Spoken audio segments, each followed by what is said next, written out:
All right, I thought I'd make a quick little tiny, so small little video on the battle royale with Grant Cardone versus Jordan Belfort. And what I reveal might shock you, utterly shock you. I actually believe that Grant Cardone actually won that engagement. And I'm going to share with you my thoughts as I listen to the video with you. And feel free to comment on this video. Let me know your thoughts. Let me know if you think Jordan won or if you think Grant won. I know it's a little bit older video. I think it was done last year, but I think it's good to revisit this. So let's go to the video and watch it. I'm not going to make this video over an hour, but I think it's important to get through some of the nuggets. Maybe I might make this into a two-parter. We'll see, but let me just do this again here. One sec. Let's make sure we have the audio. So let's watch it. Every once in a while, I will pause it and I will let you know what my thoughts are as well. So let's just make this right here. I think people need to learn how to talk to people.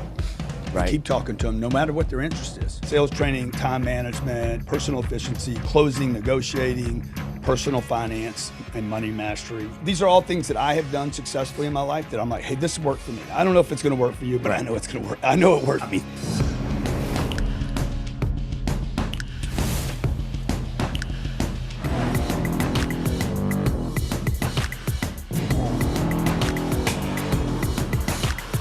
JB here in the house, the Wolf's Den. I got a great guest today, the one you've all been waiting for. Everyone keeps thinking people keep thinking like we have this like ongoing feud, like it's the rumble in the freaking beach jungle here. But dude, I'm really actually excited to have you here. Thank you for coming, and I really appreciate you coming. Yeah, because I think that listen, all I want you to know is that my whole alchemy is I want to try to extract as much as I can from you about how you go out and train salespeople, about your life, because I want to give this massive to the audience, right? Well, So everybody wants to know who's the better salesman, right? That's what they keep saying. I don't know, you know. Well, it depends who you talk to. You ask Jordan, he's going to say he is. Listen, I honestly, I think that I love to sell. Yeah. But one thing I realized pretty quickly is I'm even better at training salespeople than I am at. I mean, I'm a great salesperson, but I really excel when I something about. I love doing it. Like when I don't like sales at all. I love training people. All right. So right away, there's a little bit of edge with Grant where he's like, I don't love sales either. And some people kind of take this the wrong way because they're like, well, Grant, you're teaching Cardone University and you don't like sales, but I'll be honest with you. I don't like the sleazy side of sales. I don't mind being sold to if it's a good program, a good product like this, for example. Where is it here? Do I have it? What?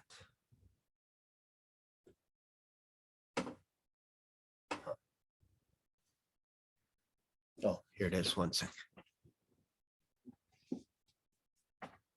This book here, Sell or Be Sold. It's kind of it's an easy read, but it's a little bit controversial because I believe that you need both. You need to be sold and you need to sell. So it's a combination of both. Grant's take on this is you need to either sell or be sold. I think there has to be a mutual transaction. So if you're buying something, you obviously think it's worth the investment, and the salesperson makes a commission on their end, so they're happy as well. So I think you need both. So when Grant says, I don't like sales, I think I can interpret that he doesn't like the basic level of sales where level one is you jump into a sales call and you get into objection handling right out of the gate and you're beating up the client and the client's beating you up and all this kind of stuff. Nobody in their right mind likes that type of sales. But when it's natural, I'm sure when Grant buys real estate, he likes the sale. So out of the gate, he's posturing pretty heavy with Jordan. I've watched some of the other videos as to what he was up to. Basically, it was like, I show up to this interview, my guys set it up for me, and I'm in a tiny apartment. Jordan Belfort has a tiny apartment. And so that's why you'll hear every once in a while when Jordan says, I've trained millions of people. Well, he's millions of dollars in debt and he's in a tiny apartment. So Grant right away has a little bit of edge to them, basically because of the studio that he's in. So, anyways, let's start in the beginning. So, Yeah. when did you start selling? When I had to. So what was the I started what was your selling when first I had- what was your first job? Like a formal it was job. what was it a So right away, when I had to, which when you think about it, makes complete sense. People don't sell until they get to that stage where they're like, I have to do something. I need another job. So I need to sell myself to an employer so that they will hire me. If I don't do anything, chances are I'm either going to starve or life is going to be really tough. So you have to be selling yourself in order to get a job. So you have to sell a program, a service, all this kind of stuff. So when Grant says, I only sell when I have to, it's true. That is a true statement. clothing store? How I was paid 6% on a $12 tie. I was 16 years old. Okay. So I'd make whatever that is, 6% of $12. I mean, Okay, I'd $7 make 20 72 72 cents. cents. Yeah, 72 cents. Yeah. Yeah, I hated Okay. that job. And how'd you do it? Were you good at it though? No, I was terrible. You weren't good at it. I was terrible. And It was we awful. The only time I was good at sales was when there was urgency on my part. Like I had to sell it. So there is some truth to this as well. If you have to sell something, your back is against the wall. There is a, what is it? There's a law that's called, I believe it's called the Morrison's Law of Expansion. I've talked about this before, but basically it's when you leave things to the last minute, sometimes that's when your best work comes out. You know, if you have a homework assignment or whatever, you're in university and you have a 10,000 word essay, statistically, at least 80-90% of the people leave it to the last minute. And sometimes that's some of their best work. Same thing with sales calls. When you get pushed up against the wall, sometimes you make your best sales out of desperation. Not that you come across as desperate, but it's like your back is right against the edge of the cliff and you're like, I have to make this sale. So I'm going to do my best to be present in this situation, to listen to the client and to honestly see if I can help solve the problem for them. And there is some truth to that. Like I sold furniture. I was terrible. I got fired. I sold clothes. I was fired from that job. And there was one other job. I think it was a refinery job. I lost that. I lost 6 jobs. But the only time that I ever sold anything successfully was a bunch of fish that we had caught, redfish, red snappers. I caught hundreds and hundreds of them. This has almost become a meme in itself. So I joke with people that, you know, like when you're talking about sales, what's your script? What's your strategy? All this kind of stuff. I have a script. But at the end of the day, it's like, I got fish. And it's actually funny when you think about it because it's almost like the glass of water technique where, you know, sell me this glass of water and stuff. Well, at the end of the day, if the person is thirsty, they're going to buy from you if they're thirsty. If I go into a grocery store or like a Max, Circle K, Red Rooster, whatever, and I'm thirsty, I don't need the salesperson to come up to me and go, hey, you know, how's the weather? How's the Blue Jays? How's this? How's that? Like you're focused on going over to the cooler and you're grabbing a drink and you don't need anything. You just, I'm really thirsty, so I'm going to buy a 2-liter drink or whatever it is. You don't need to be sold. You just need to know where the water is. So I know he's joking about, he knows, we all know that there is a process there, but he's in a funk right now. He's kind of in a playful, I shouldn't say funk. He's more in a playful mood, almost like a tiger with its prey, just kicking it around, just basically seeing, I'm going to say the opposite to get a reaction out of you. And that's what he's doing right now. He's just being playful. He's like, I got fish. This is my pitch. Cause he's so beyond this that it's like, dude, if we're just going to be talking about sales 101, like how do you get the confidence to get on the phone? How do you do this? He is bored to death with that conversation because he's been in the sales game for the past 20, 30 years. So it's interesting that Jordan Belfort is talking about basic sales for his audience. And I thought maybe they would have went a little bit deeper. Instead it was shallow. It's very shallow. They both could have talked about their addictions that they had to overcome, because this is what makes you a human being. This is what makes you authentic.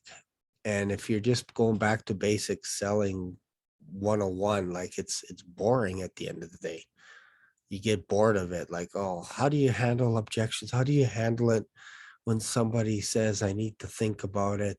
How do you handle it when they say they don't have any money and all this kind of stuff? Like that is like basic selling skills, basic 101. You need to be above that. And I think that's where Grant Cardone is like, I just closed a multi-million-dollar deal yesterday, and you're talking to me about what's your script like and all this stuff. It's not the same level for Grant Cardone. And You caught yourself. I was on a supply boat Okay. out in New Orleans, Louisiana, off the coast. I was doing 2 weeks on, 2 weeks off, and I was helping the cook. That was my job, right? It was a total labor boat.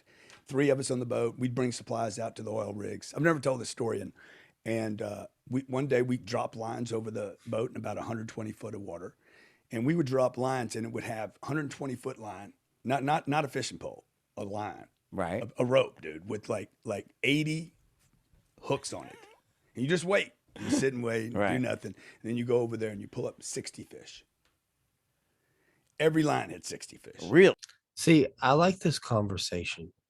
I think if they just kept talking about the old sales days, even Jordan Belfort, if he talked about, how he was the wolf and how he would manipulate people into buying what he wanted and all this kind of stuff, I think we have a very authentic and intimate conversation. And you get away from, oh, what kind of a sales, what was your pitch? What was this and all this stuff? It's so beneath both these guys, really.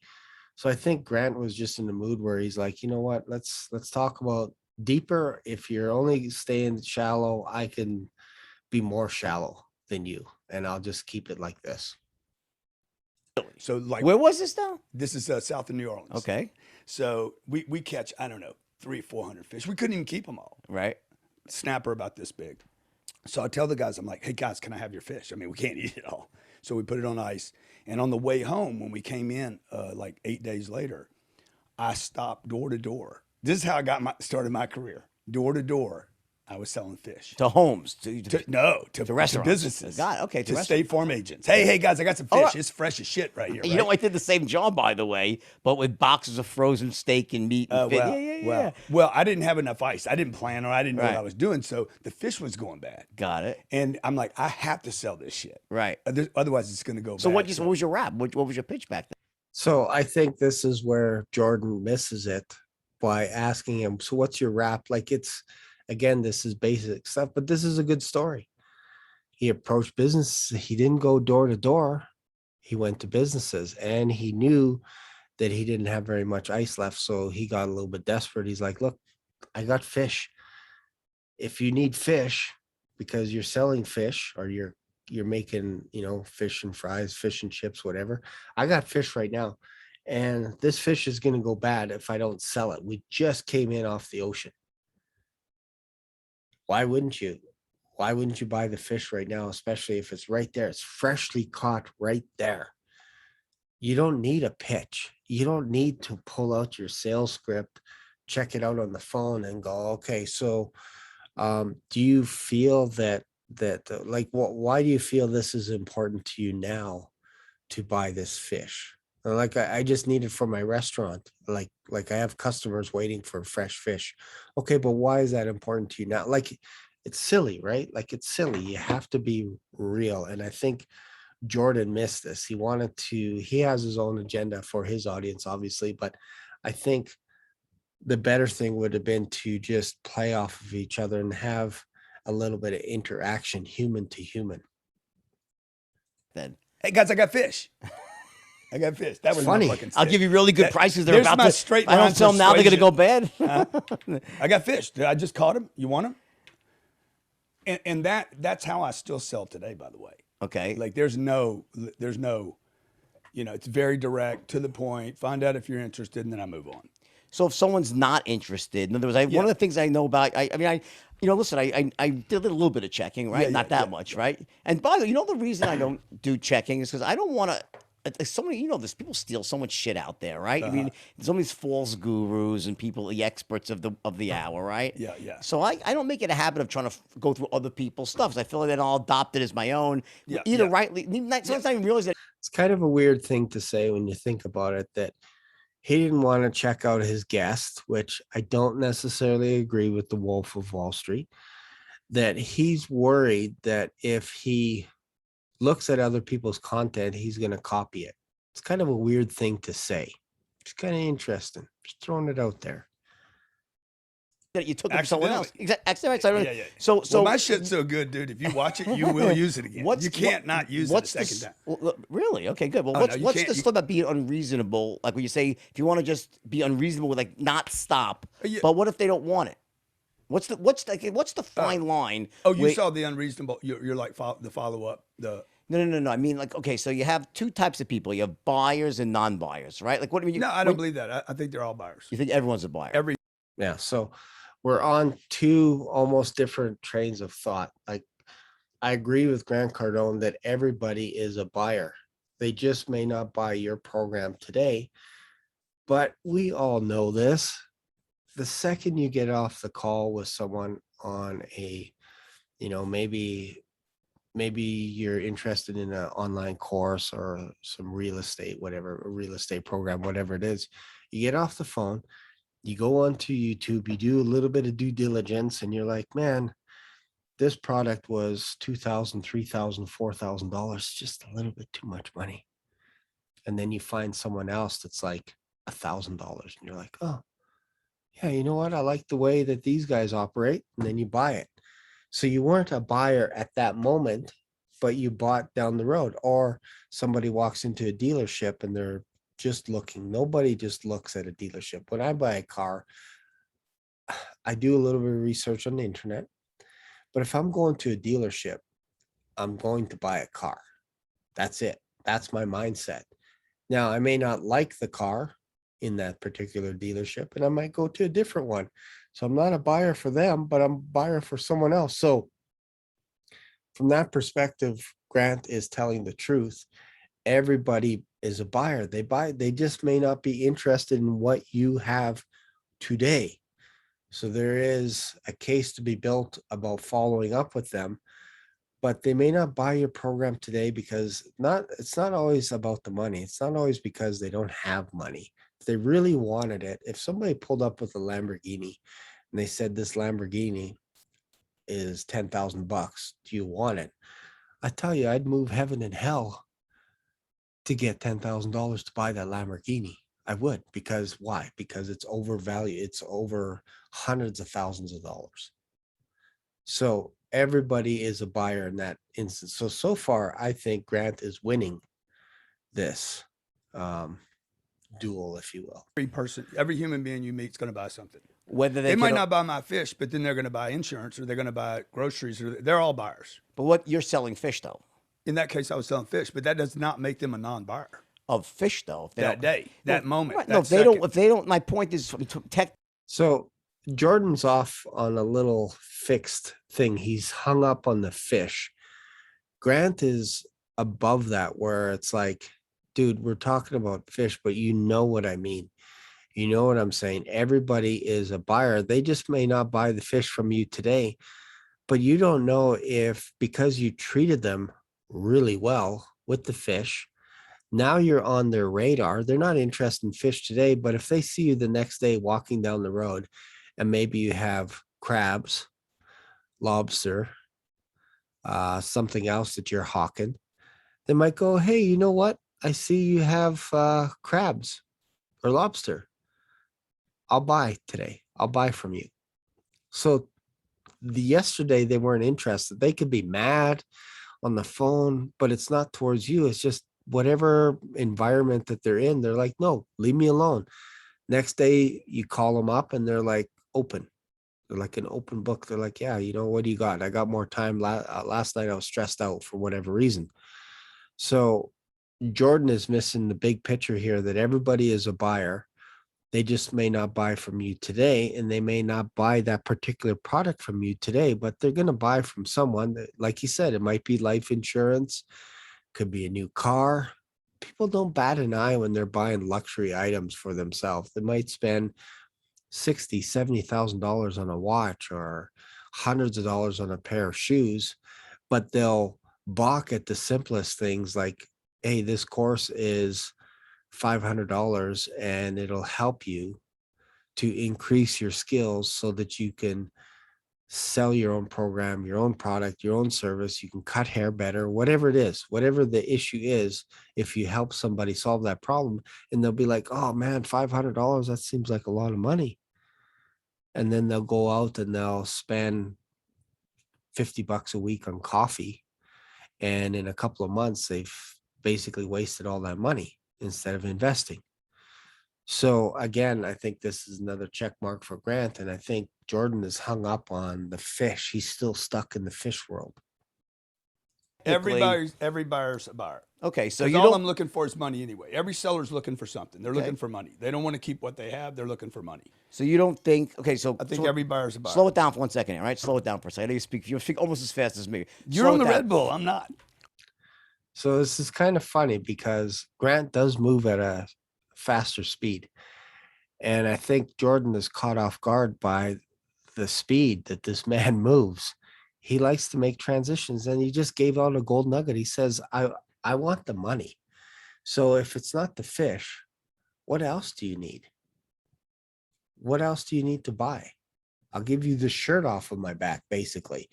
This is how Grant thinks. If he could sell his shirt, he would sell his shirt. If he'd sell his shoes, he'd sell his shoes.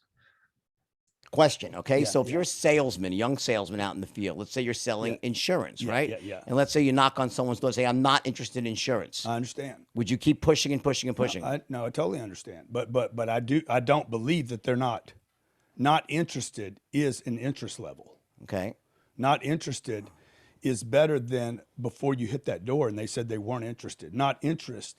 No interest is a level of interest. Okay. Like if I have no coffee in my house, I'm talking about coffee. Okay. Zero, none is a quantity. Time for the wolf to do his thing. I'm going to sell. So now he goes into his advertising. So again, from that perspective, Grant is dead on. Like zero is an interest, because one thing that Jordan didn't talk about here is when you walk into a Walmart, let's just say, and you're looking for a TV or coffee, let's just say you want to buy coffee or you want to buy coffee machine, whatever it is, the salesperson comes up to you and says, do you need any help? What is the first thing that you say? No, I'm good. I don't need any help. So then the salesperson leaves you alone, walks away, whatever. It's our reflex. So when you knock on a door or you call somebody on the phone, their reflex is up. Their guard is up right away to tell you no. That is a level of interest. I know it sounds weird, but you're now on their radar, and it doesn't matter what they say at the beginning, because now you're in their space. They might say no, but if you can get them to give you 30 seconds, they might open up, and then all of a sudden that no wasn't really a no. It was a no because you're like every single salesperson under the planet. So that is a level. Zero is a number. It's not nothing. Zero is something. So Grant is right again. You can have another checkbox. So I'm just going to fast forward through this ad. Sell you something that you want, need, and you gotta have these. Ready? This Apple, right? But I have problems with the earbuds. Hurt my ears. These are the most comfortable earbuds. This was a painful ad right in the middle of this video because he's selling earbuds. I've never seen anything like that. Incredibly fairly priced. They're really low price. I'm talking like I don't know the price right here, but it's He doesn't know what the price is, but that's okay. That's fine. He's got to make his little ads and stuff and make his really revenue. just trust me. Off you go to this owner. This is from Apple. You know everything becomes third or fourth best in your business. So for the actual, this one a shot. All right. That was a long one. Long ad. See what happens. You know what's going to happen? You're going to make more money, not just because of the guide, because you'll be able to manage your business more effectively. All right. NetSuite, Oracle, boom, big time. Let me just read the website to you one more time. You see how it's NetSuite, NETSU. So I don't know why he reads it because they're going to put up the graphics anyway, but it's a little bit old school, whatever. Okay. So they're getting back into it. So for the salesperson themselves, though, how do you manage that situation? Do you keep? Are Again? you a coach or consultant who wants to Another crack ad? the code to scaling YouTube ads? I want to let you in on a little YouTube ad secret that nobody talks about. The honest truth is that YouTube ads are like a slot machine. The vast majority of the Wow. Okay. Trying to push you on to the next door. So many ads. It's crazy. I think I'm going to do video on just ads coming up probably this week sometime. Well, you definitely want to go, you definitely need a funnel. You definitely need, I mean, the ultimate solution to all sales is to have a lot of people to talk to. Okay. It's not some trick. Right. So if you're cold calling out in the field, Yeah. right? Let's say you're going door to door. A lot of people do that, right? So whether it's door to door or out on the phone, right? You knock on someone's door, right? Do you believe that you should try to knock on as many doors as possible, try to really go deeper into people who aren't interested? Or what's the sweet spot? No, they should. You know what I'm saying? You know what I'm saying? It's not a trick question. Just, what's the sweet spot? How do you know when it's better to not waste your time? Sweet spot. Okay.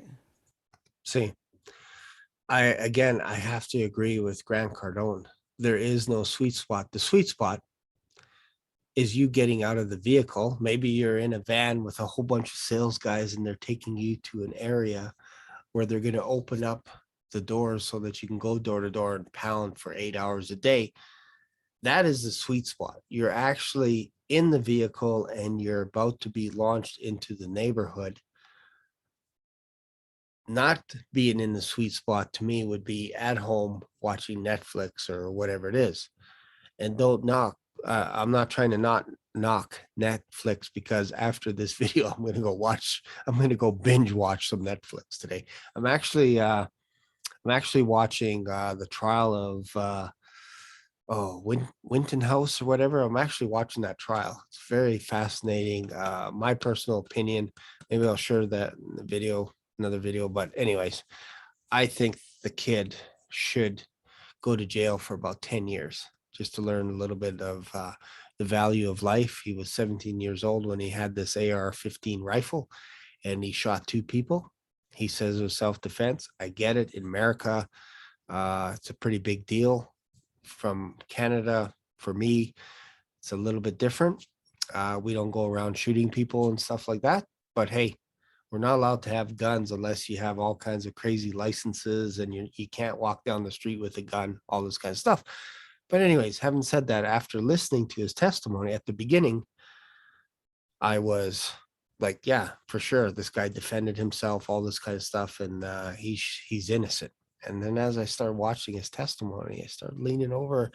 You know what? This kid is a little bit irresponsible with a powerful rifle, a gun that could be used in the military. And he's acting irresponsible with it. And he's pretending he's an EMT when really he should have not brought his gun if he's trying to help people out. Because the second you put a gun on yourself, you're open to people either getting mad at you, shooting at you, whatever it is. It's a whole new level. And they're trying to take, I won't even talk about it. Anyways, that's just my little take on what I've watched so far. Anyways, let's go on to this. Right? Like, because even if they hit the My point is the kid wasn't responsible enough for the gun. He killed 2 people. They will never get their lives back. And to let this kid off would be a mistake. I think you got to maybe it's a couple of years. I think 10 years you get out on good behavior if you prove yourself, all this kind of stuff. But there has to be a lesson here that you can't just kill people just because somebody pushes you down on the ground or hits you over the head with a skateboard. That doesn't give you the right to take their life. There you go. There's my 2 cents. Sweet spot. It's about volume. I mean, there's no success without volume. Okay. So anybody that's trying to like come up with the thing is trying to get away from the work. Right. And so there's no Truth. Again, like so far, I think Grant is absolutely destroying Jordan Belfort. So think about this. People buy courses online to do what? To become better at sales, to be better at building your own business, whatever it is. And then when they're done that course, they will go out and they will buy another course and another course, and they'll watch another training video. And they're not doing the work at the end of the day. So Grant Cardone is bang on with this. He's saying like people come up with excuses. They're looking for the thing, the gimmick, the NLP strategy, the secret, the silver bullet that's going to make everything go away. But at the end of the day, you either got to pick up the phone, you got to book a Zoom call, you got to talk with people face to face, door to door, whatever it is, you have to do that. And that's Grant's point, is you got to do the work. Now, I'm not going to go any more in this video. Maybe I'll make a part 2 later, but Jordan starts down the line of NLP. So you don't believe in NLP and all this kind of stuff. From Grant's point of view, NLP is an excuse to not do the work, not do the heavy lifting, which is pounding the phone, getting sales volume, making tons of calls, making tons of mistakes, failing, all this kind of stuff, because that's the only way that you're going to get better. So yes, so far, I think Grant Cardone is absolutely killing Jordan Belfort. What do you think in the comments? Let me know your thoughts. Let me know what you think, all this kind of stuff. And if you want me to make a video about this trial, I can share a little bit more of my thoughts. But who do you think right now, so far, based on my commentary, who do you think is winning this battle royale, this sales training heavyweight match? Who do you think is winning? And that's it for this video. Thanks for watching, and I will see you in another video. Bye for now.